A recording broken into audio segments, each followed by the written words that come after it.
Yo, what's poppin', y'all? Welcome back to the channel.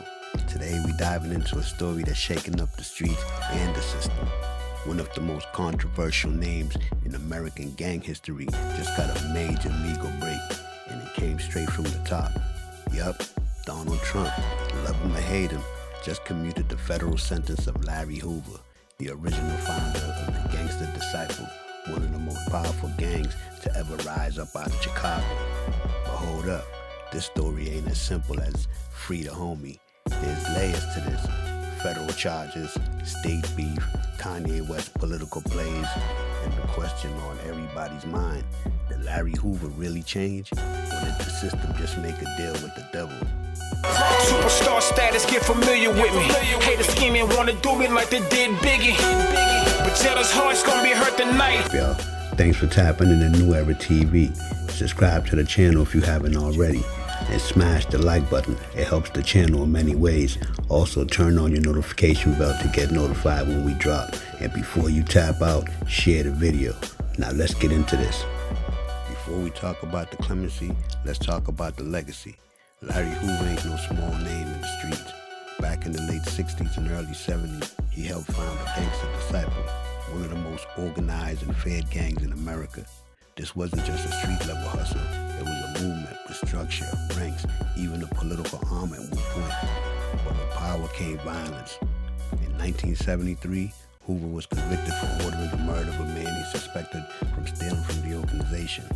That landed him 150 to 200 years, state sentence. But even locked up, Larry didn't slow down. Prosecutors say he ran the GDs like a Fortune 500 company from inside a prison cell. Drug deals, beatings, murders, all directed from behind bars. By 1997, the feds had enough. They hit him with a massive RICO case, and he was convicted again, this time sentenced to 6 life sentences in a supermax prison in Colorado. Fast forward to 2025, and out of nowhere, boom, Donald Trump signs off on Hoover's federal clemency. Let's be clear, Trump didn't pardon Hoover. He commuted his federal sentence, meaning Hoover's still guilty. He just doesn't have to serve that time anymore. That's a huge distinction. According to Hoover's attorney, Jennifer Bonjean, the White House confirmed that after reviewing his case, including his age, behavior, and alleged transformation, Trump made the call. Now, if you think this came from nowhere, nah, this play's been building for years. Remember when Kanye West met with Trump at the White House? Yeah, that was part of this. Kanye, along with other voices like Chance the Rapper, had been pushing hard for Hoover's release. They claimed the man has changed and that he could help guide young people away from gang life instead of into it. After the news broke, Larry Hoover's family pulled up with emotional reactions. His wife, Wendy Hoover, said, "It's overwhelming. It's a long time coming. We just hope it goes all the way through." And his son, Larry Hoover Jr., spoke from the heart. He deserves redemption. He deserves a second chance at being a part of this community. And he can benefit if they let him. Think about that. This ain't just about freedom. This is about purpose. His family sees Larry as a man who's evolved. Someone who can now give back and maybe, just maybe, undo some of the damages that once made him infamous. But here's the catch. Larry Hoover ain't free. Not yet. While Trump cleared the federal charges, Hoover still has to serve that state sentence. Remember that original 1973 murking conviction? That's still active. Right now, he's doing time in that cold-blooded Forest ADX Supermax in Colorado, the place where they send the worst of the worst. But with the federal commutation in play, he might get transferred to an Illinois state facility, which could open the doors for the next step. That next step? State clemency from Illinois Governor J.B. Pritzker.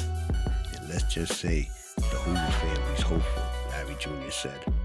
Governor Pritzker believes in redemption, rehabilitation, transformation, and my father's done all that. But not everybody's feeling the love. Ron Safer, the former federal prosecutor who took Hoover down in 1997, ain't holding back. He told ABC News, "I believe in redemption. I believe in mercy.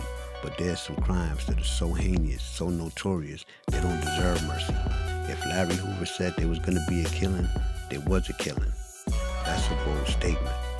To some, Hoover's just a symbol of the cycle, power, corruption, control, and letting him out, that feels like disrespect to the lives lost and families broken along the way.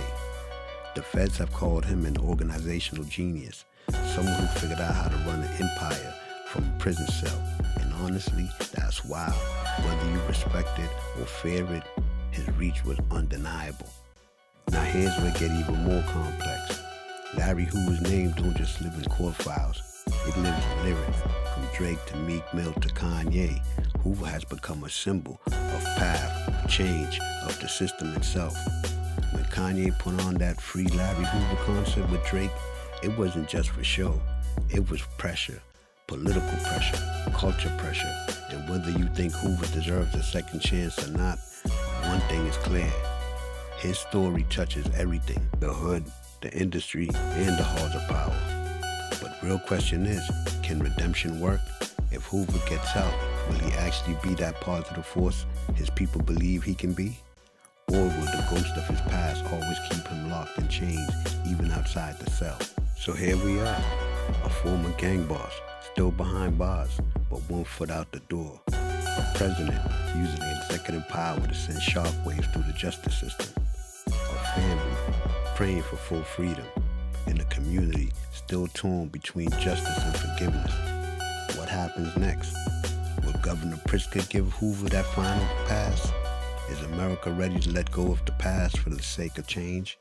And more importantly, can a man with that kind of legacy ever truly be free? Let us know what you think in the comments. Hit the like button, subscribe if you're rocking with us, and stay tuned, because this story's far from over. Peace, love, and justice. I've done my time. I paid my debt to society. Anytime you do a extensive amount of time, it can have 2 effects. It can harden you, or it can make you think. And I've thought one teenager don't like the other teenager because the way he wears his hat, because his ideology is different from his. A disciple don't like a vice lord. We all black people. There's no difference. Hoover says he knows he can't change the past, but that he wants the chance to prove that he can be a positive influence on the future. I've done my time. I paid my debt to society. Anytime you do a extensive amount of time, it can have 2 effects. It can harden you, or it can make you think. And I've thought. Hoover says he knows he can't change the past, but that he wants the chance to prove that he can be a positive influence on the future. I've done my time. I paid my debt to society. Please like, subscribe, and share.